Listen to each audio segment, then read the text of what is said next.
I'm going to be making Pennsylvania Dutch apple pie from the Complete Cook's Country TV show Cookbook. I really recommend this book if you are, like me, a fan of these like obscure regional US recipes. I bought this book originally because I had someone ask me if I could make them a sour orange pie, which is a Florida specialty, but it's chock full of almost every regional variety of food you can think of. And rather than collecting a bazillion cookbooks from every different region, this one sort of allows you to get the greatest hits from all the different areas of the country. It covers everything from the West Coast to Alaska to Hawaii to the Deep South to the Northeast to the Midwest to Pennsylvania to the whole area. So definitely pick this one up if that's your thing. I wanted to make this recipe in particular for my Memorial Day video because apple pie, what's more American than that, right? And this is a really deceptively elaborate pie with some really good flavors to it. The secret ingredient to this pie filling is rather than flavoring it with vanilla extract, you actually use melted vanilla ice cream in the pie filling along with sliced fresh apples and a bunch of other ingredients we'll get into. So I really think y'all are gonna like this one, and we're gonna go ahead and hop into the kitchen.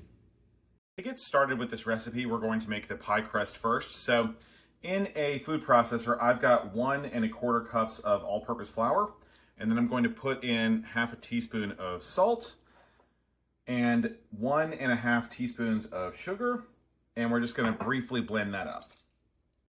Off to the side here, I've got 4 tablespoons of very cold sour cream, and we're going to add 1/4 cup of cold ice water to this as well, and we're just going to mix that up until it gets blended and set it aside for just a moment. Now I have 8 tablespoons of unsalted butter that I've chopped into cubes and then put in the freezer for about 15 minutes so it gets super cold. And we're just going to go ahead and put those in.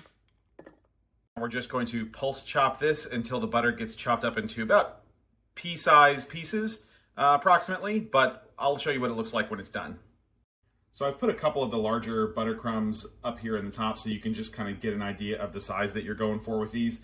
They'll be smaller and larger pieces throughout, but that's about what you're going for. You don't need to do a ton of chopping for this.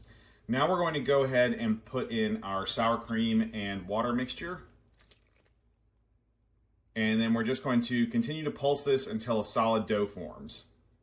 Your dough is going to go through several phases. It's going to look like wet sand and then like larger clumps, and it's going to look very grainy. And you may think that, oh, I can just press it together with my hands, but don't stop there. Let the blender continue to do its work, or the food processor, and eventually you'll get a nice pliable, almost Play-Doh-like texture to your dough without you having to touch it. So I'm going to turn this out onto this sheet and make a disc, and then we're going to put this in the oven and refrigerate for at least 1 hour.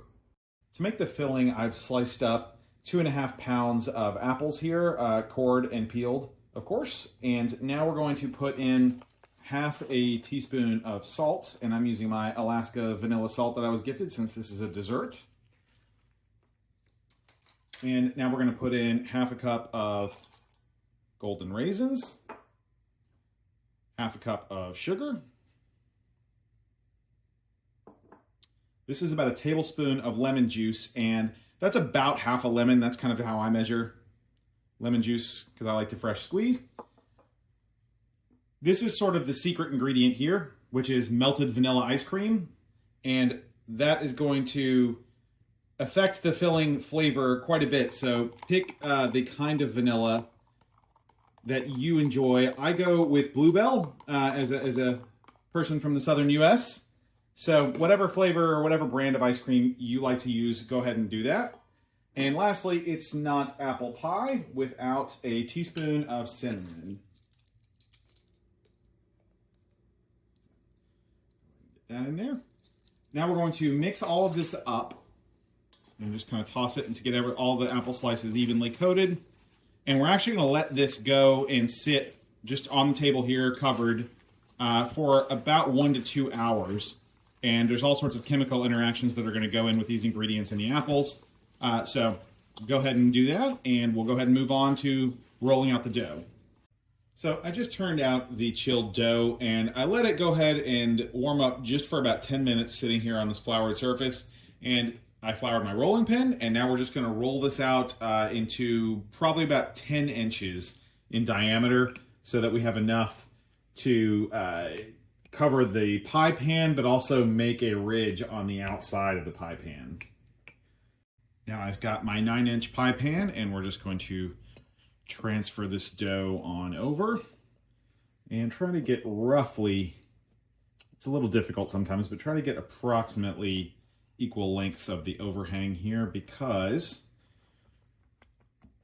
we're going to make a nice beautiful ridge for the outside of this pie.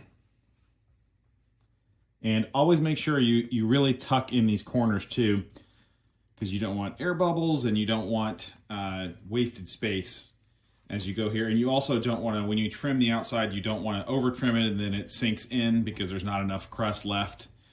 So just take your time. And now just use your thumb or whichever finger you'd like and do what I'm doing right here to make a beautiful ridged edge to the top of your pie. There we go. Look at that beautiful fluted pie crust. All right, I'm gonna go ahead and put this back in the refrigerator and let it chill again to help it hold its shape when we bake it until we're ready with all of the other ingredients. The last thing we're gonna make is the crumble topping for the pie. So we're gonna start with a cup of all-purpose flour. We're gonna put in half a teaspoon of salt. We've got half a cup of packed light brown sugar. And then we've got 6 tablespoons of melted butter.